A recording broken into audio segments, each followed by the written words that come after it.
Hey everyone, this is Disc Junkie and welcome to the first official episode of Reconnected.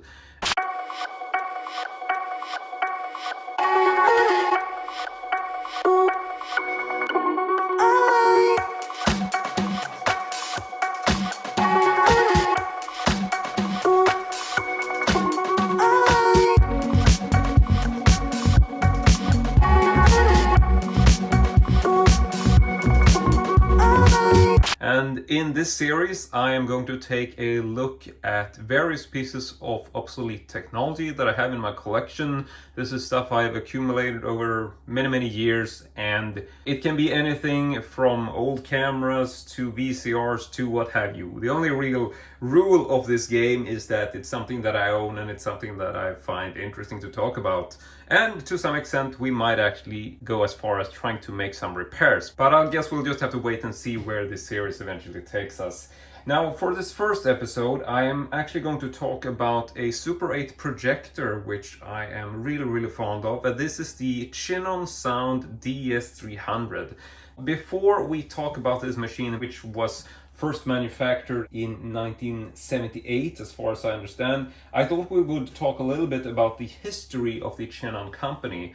This was first founded in 1948 by Mr. Hiroshi Chino, but originally it was branded as Sanshin Seisakusho, and they essentially started out by manufacturing parts for camera lenses until 1956, where they actually started making their own lenses for Super 8 cameras.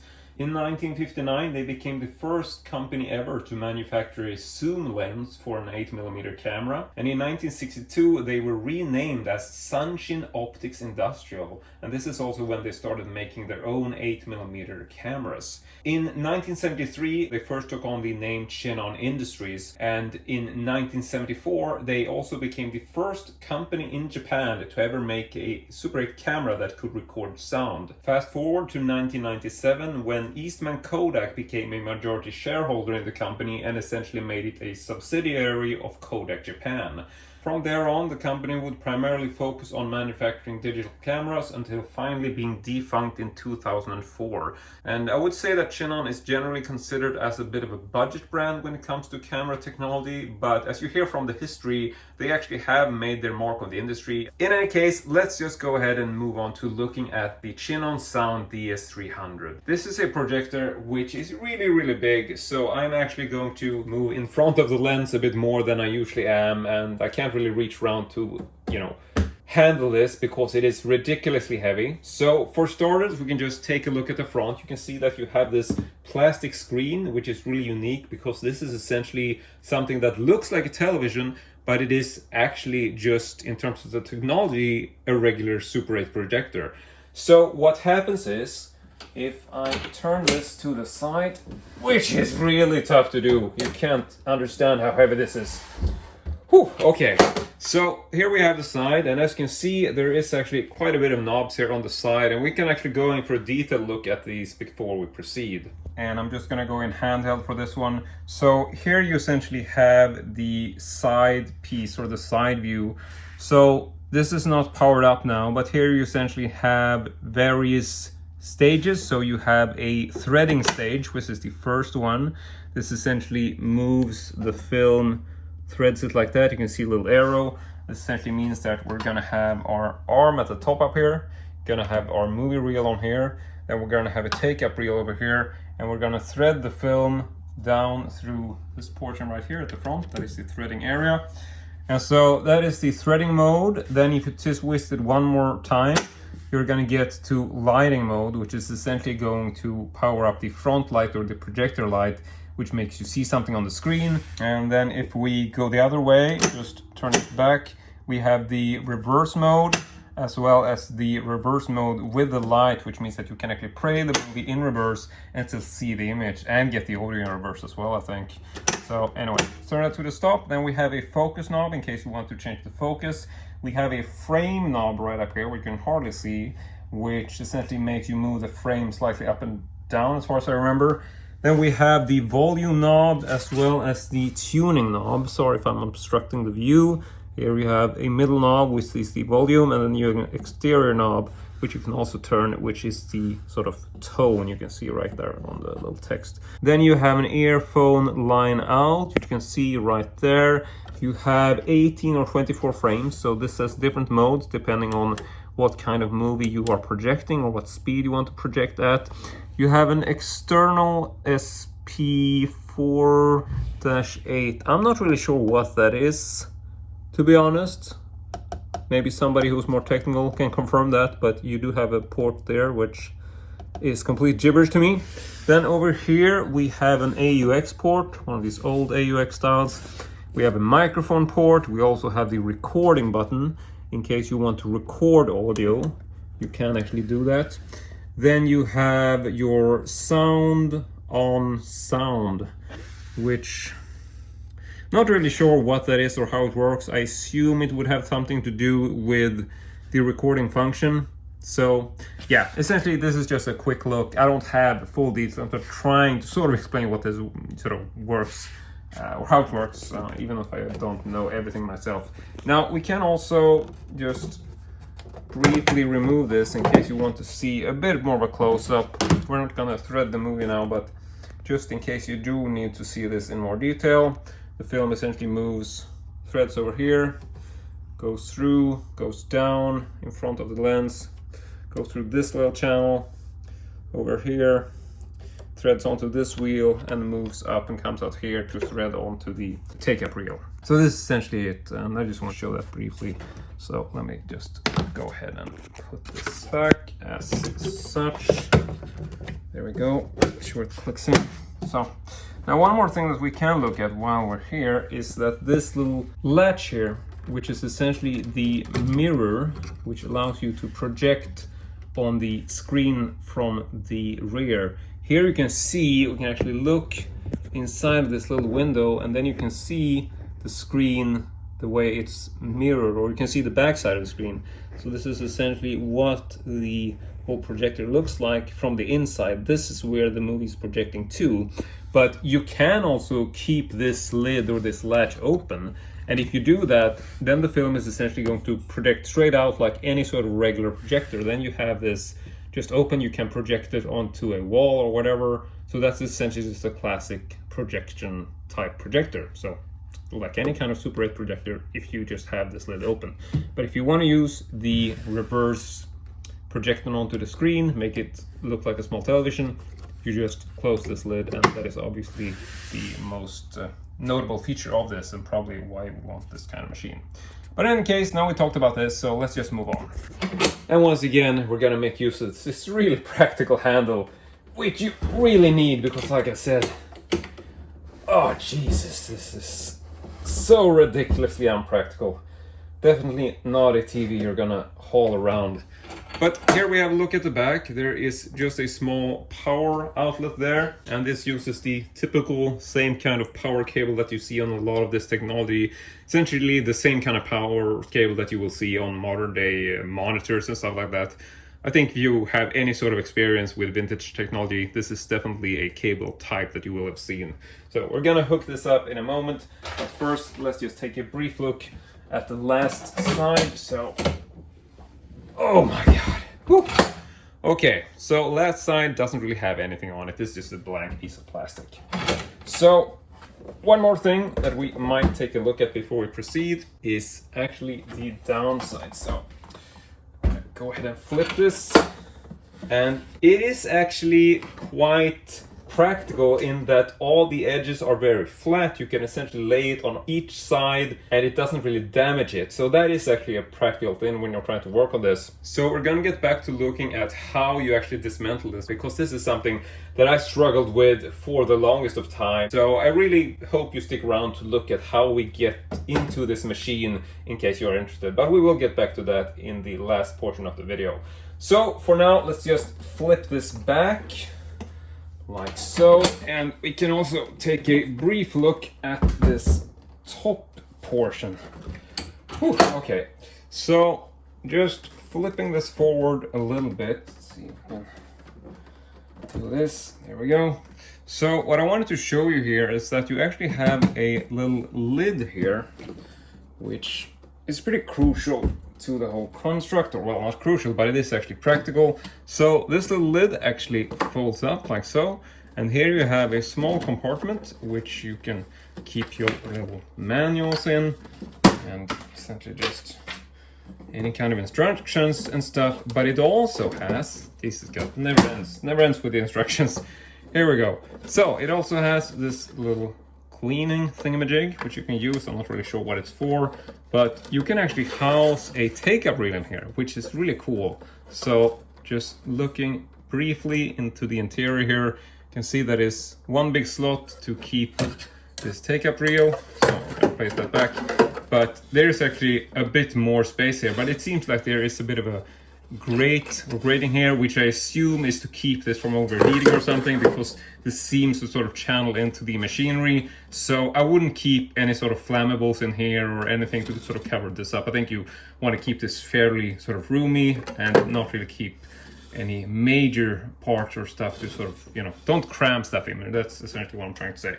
But it is a compartment that is actually quite practical to just house your various instructions manual and stuff like that, which I have. So we can just take a brief look at this. It's the CHINON Sound DS-300. Comes with the typical sort of sketches, instructions. So I'm not going to run through this in any kind of detail. I'm essentially just going to show you what the machine is like or how it works. But I did actually have these, so I can just show them briefly. Here's another manual. So yeah, I'm not sure how interested you are. I just figured I would show it. There's a little Swedish one. And here's also something that came with it, which is simply one of these sort of copied, really simple ones. So this is a Swedish instruction. So we have 3 instructions in here, all of them different, but for the same machine, obviously. So yeah. But enough about that. Let's just go ahead to look at how this thing actually works. So I'm going to try to move this a little bit. Jesus, I'm not gonna have to go to the gym this week, I'll tell you that. So, okay, let's just bring this back a little bit like so. And now we are going to connect it using the power cord. So let me just go ahead and reach around. Put that in there. And run this down to get some power. And I thought we would actually demonstrate this by playing a Super 8 film, which is really, really cool and dear to me. And this is selected scenes from the first Alien movie. So, in case you haven't seen this, this was really released by Deran, I believe. Or is it 20th Century Fox? Oh, it's actually from Ken Films, my mistake, okay. So this is a Ken Films release. It is essentially selected scenes, 17 minutes, 360 feet. And there you have the back, in case you want to see it. So let's go ahead and prepare this. We got the reel. And I am actually going to show you a bit of this process. So sorry if this is not completely planned, but I'm shooting this on the fly. So let's see if we can figure this out. So taking this off again, there we go. And we're gonna try to first thread this into the machine so you get some kind of idea as to how this is actually done. So hopefully you can kind of see what's going on here. It's not super complicated, to be honest, but we're gonna take our reel like so. So this is a Super 8 reel. Gonna flip up the little arm, loading this onto the machine or the cog. There we go. Flip that down. And then we have a couple of different modes which you see on this, but we are just going to start by twisting this to the threading position. There we go. Oh, sorry. We actually have to turn this on. My mistake. So I do have the power on, but there is also a power button on the front. And I'm not really gonna twist the machine to show you the power button, because you can just go back into the video and watch that. But here you'll also notice that there is a small light here that powers on. And this is essentially something that is just inside this little thing, you can see here. And this is just when you're in the dark room, you do get some additional light to see the knobs when you have this activated. So this is the regular sort of power on mode. Now we can twist this, and the only real reason why I have this cover removed is that sometimes the film doesn't really thread through properly, and I essentially just want to see what I'm doing. But you can thread this through without removing this portion. Then you just thread it in here and you wait for the film to pop up over here. But seeing as I'm not really sure if the threading is gonna work, I decided to do this without the cover. So let's proceed by threading this. So we're gonna twist this. Now you can see that the take-up cog is spinning, and we obviously need a take-up reel, but we will get one of those in a minute. So first let's just thread this through the machine. So start this. I'm gonna put this into the machine, the threading area, and see if this does the trick. There you go, starting to thread through the machine. Goes down here, comes up here, and there we're turning it off. So now we have threaded the film through the machine. Now we're gonna put the take-up reel on here. So just give me a second to bring that out. Remember, we already have this within the machine. It's actually a really practical functionality. So I'm going to put this on here. Oh, it's not really on. Where is it? There we go. So now that's on. This is one of those sort of self-threading reels, which works to some extent. It's not perfect, but it does work. So I'm gonna twist this a little bit just to try and get the film to align properly, so it's sort of threading itself there. I'm gonna give it a little bit of help, so just there we go. Okay, so now I have a bit of film to actually twist this and get it aligned so it's just spooling out the proper way. Right, so now that we have this in the machine, I'm going to put the cover back. There we go. And then before we proceed, I am actually going to turn this once again. Really exhausting myself here. So I'm gonna do this.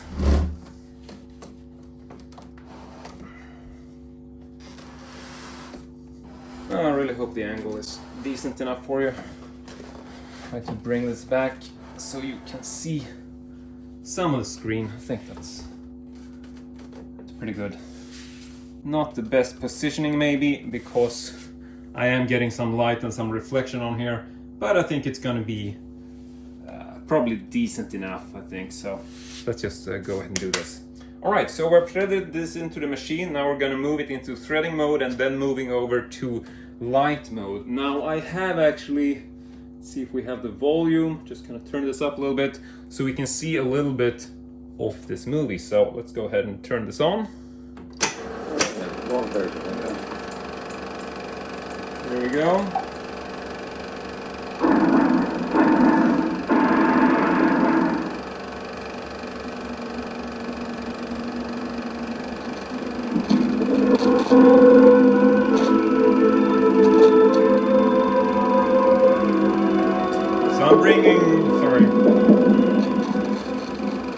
So I'm just bringing the volume way up so you can actually hear it, but here's just a brief look at the screen. So this is selected scenes, like it said. This is not the full movie, it's essentially just 17 minutes. But here you can see a little bit. I'm gonna turn up the volume a little bit.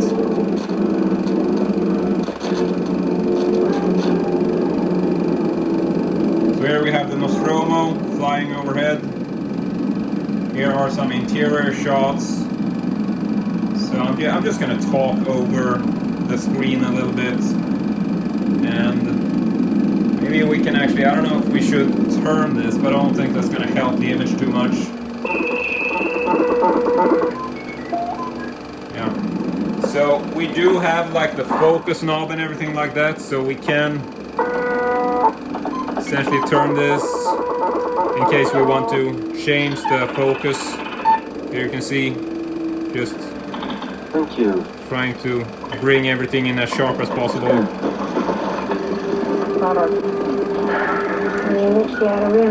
And I'm gonna turn down the volume a little bit. I'm pretty sure that this is running at a bit of a slower speed than it should be. if you analyze this, you'll probably realize that the characters are speaking at a slightly different rate than they should. And, you know, this is essentially just because the drive belts and stuff like that can't really pull the reel at the proper speed, essentially because they're old and worn. But, yeah. What? Yeah, he's programmed to do that should certain conditions arise there. So I figured this has at least given you some idea of what it actually looks like when it's playing a movie, and that was essentially the point. Now I just thought we would actually reverse this. So we're gonna go ahead and just move this a little bit. So now I'm essentially turning this, so giving you a bit of a reflection there, but hopefully it's okay. So now I'm gonna twist this to the reverse position. There we go. And you're not gonna get any kind of audio when you're playing it in reverse. However, you will be getting image. So if you twist this one more time to the secondary lighting position, which is essentially the one here. Oh, now you will see that you actually get audio. I didn't realize, but you actually get audio when you're playing it in reverse.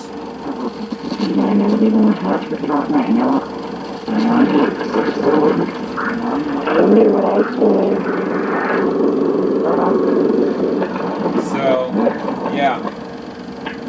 Just in case you ever wondered what Alien would sound like in reverse, or look like in reverse, here you can actually hear that and see it.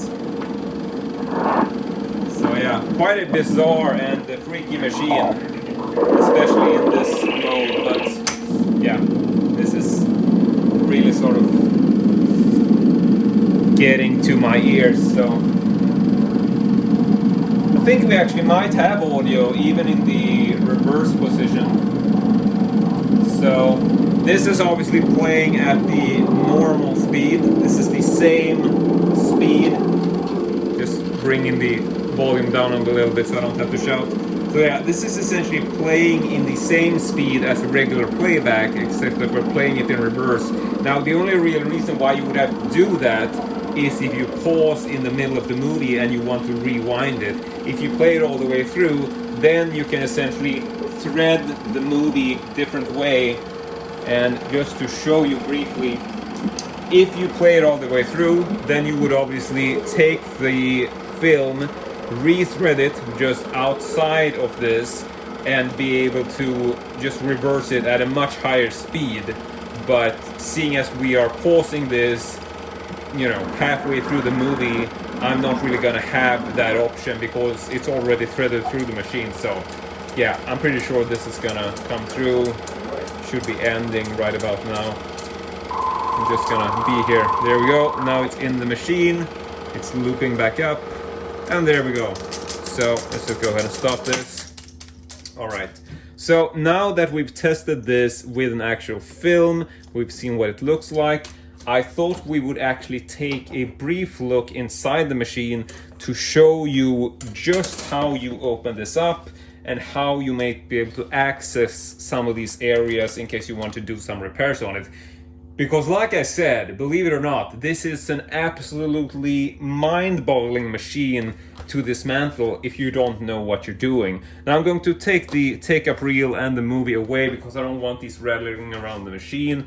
And we are also going to turn this off using the button on the front, which you didn't see before, but now you can see it. So there is actually a green light up here, and you also have a light for when you do the reverse and everything. So these will light up, and you also have a recording light because there is a recording button on the side, like I said and showed you before. In case you have a microphone, you can record audio to this. So it's got a really cool set of functionalities, I think, but we are essentially going to turn this off. So just switching off the power, you can see that the lights should die down. And yeah, so I'm essentially going to unplug this now. And then we're going to take a look at what this actually looks like on the inside.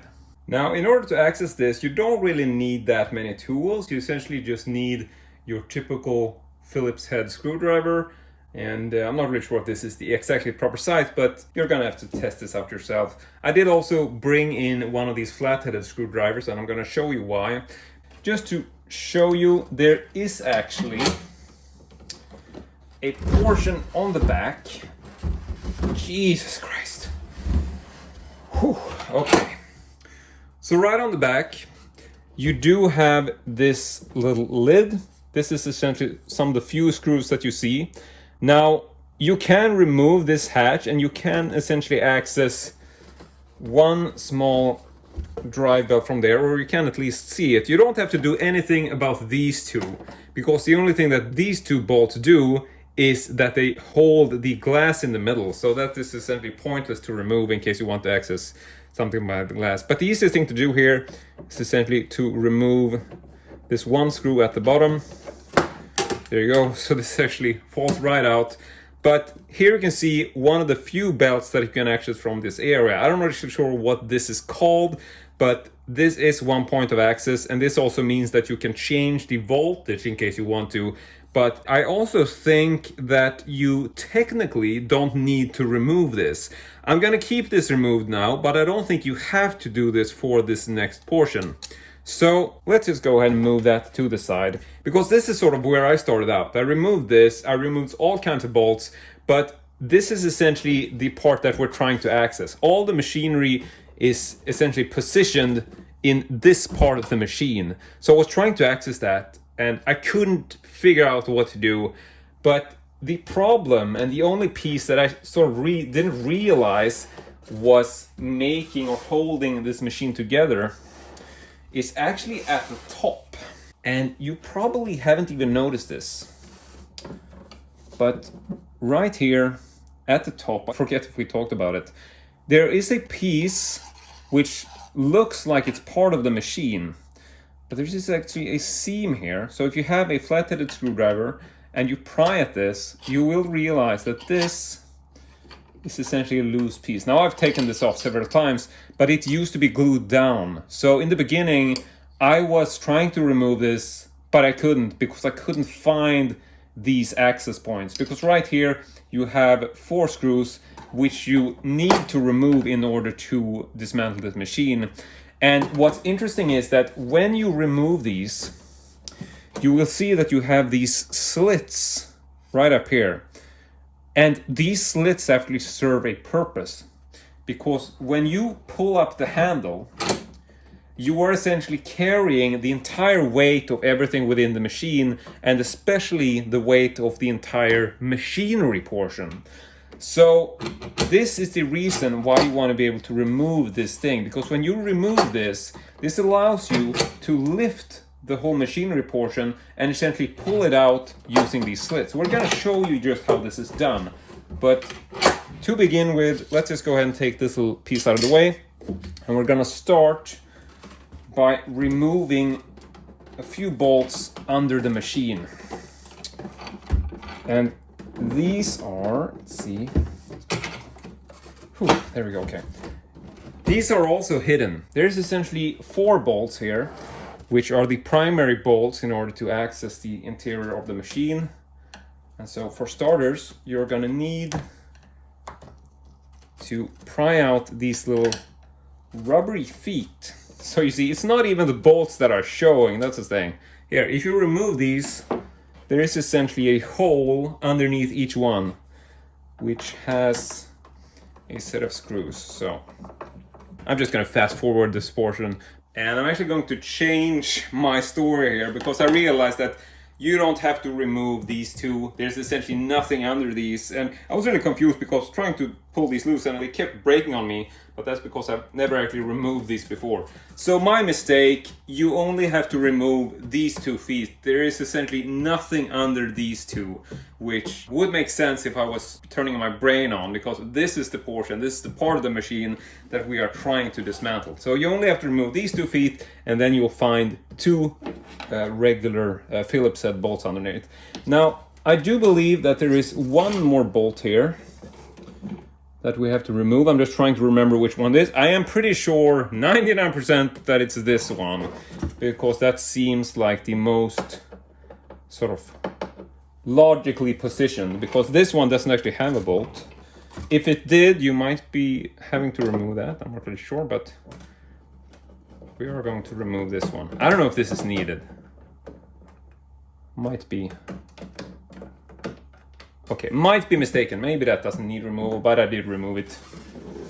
So we'll see. Now we are going to just move this around. Jesus Christ. Stuff falling every which way. Okay, so let's move on. Now we get to the fun stuff. So, with the plastic piece out of the way, like I mentioned earlier, or the metal piece, it is essentially aluminum, just some glue on there.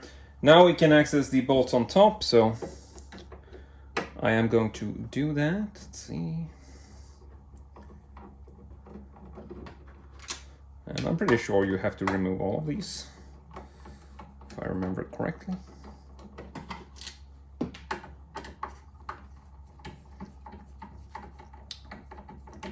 So there we go. Now I just remove the 3. See if that helps. Nope, that doesn't help. So,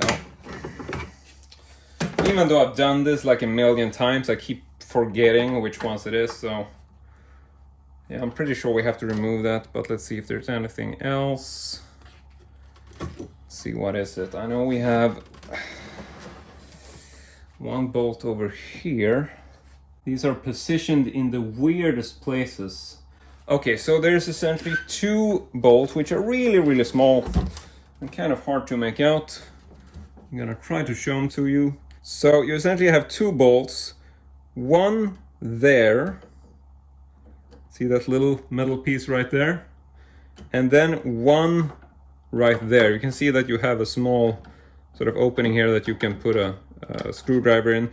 So that screw and that screw needs to be removed, which is really, it's just not logical places. And these are not exactly identical in terms of the size.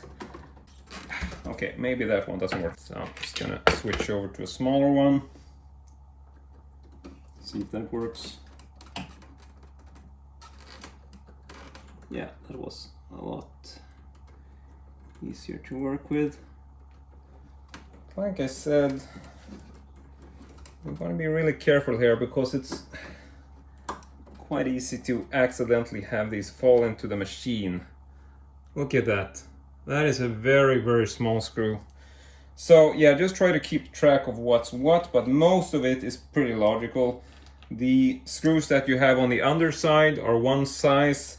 The ones that you have up here are one size. So they essentially fit where they fit, so you don't really have to think too much about it. It's pretty logical. So let's see, now that we've removed that and that, let's see if that means that things are working.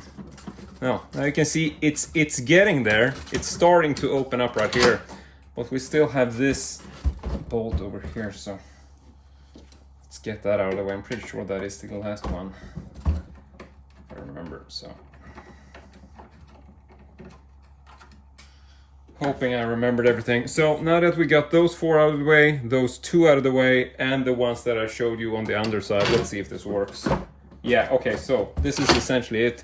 You don't have to mess around with any of these. You know, I was trying to get at these before and it didn't help, but this is what you have to do. You have to get these 4, you have to get the 1, 2, 3 bolts on the underside, and then you have to get the 2 minor bolts over here. So once you've done that, let's see, then you will see that you can now lift the whole machine or the whole machinery portion through these slits at the top. This is what the slits are for, because now the handle essentially moves through the slits. It's still really tough and unpractical to do, because what you're trying to remove, you can see it's at the same time, this is perfection in terms of the machinery. Here, just to show you what happens on the side here, because this is also crucial. Now you can see what we're doing.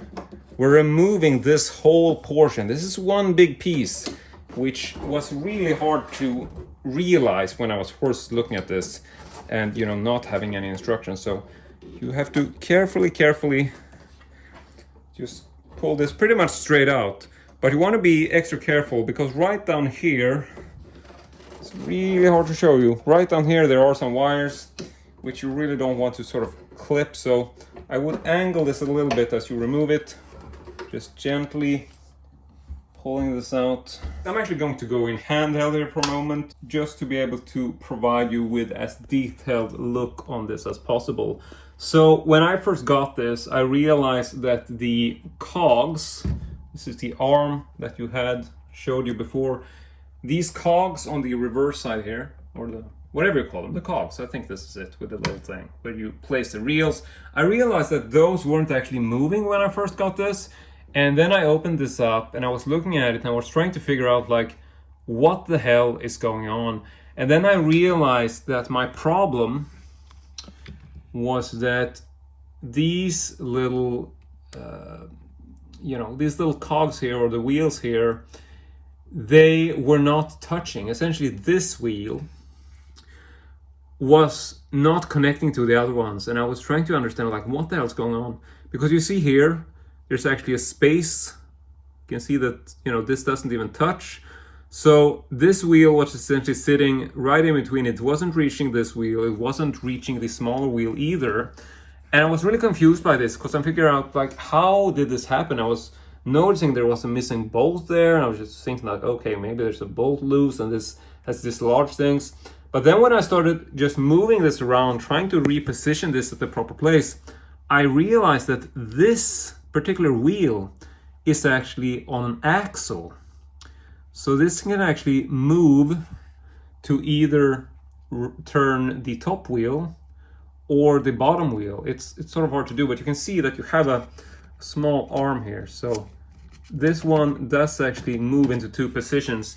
Now, I haven't really connected this, but what happens is that when you change from thread mode to reverse mode, this cog wheel is going to switch axles, meaning that it's either going to run this wheel, which uses a drive belt on, this position. This belt moves over here to this wheel, which is the reverse cog, meaning that when you turn from thread mode to reverse mode, or playback to reverse playback, this axle switches over to either drive the front cog or the back cog. So this is why you have this odd position.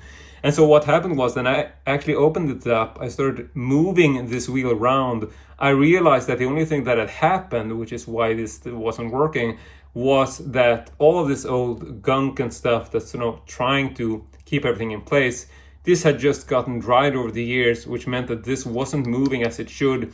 But when I was just moving this around, I essentially dislodged some stuff and essentially made the axles work again. So it just needed a little sort of, moving around to make it work.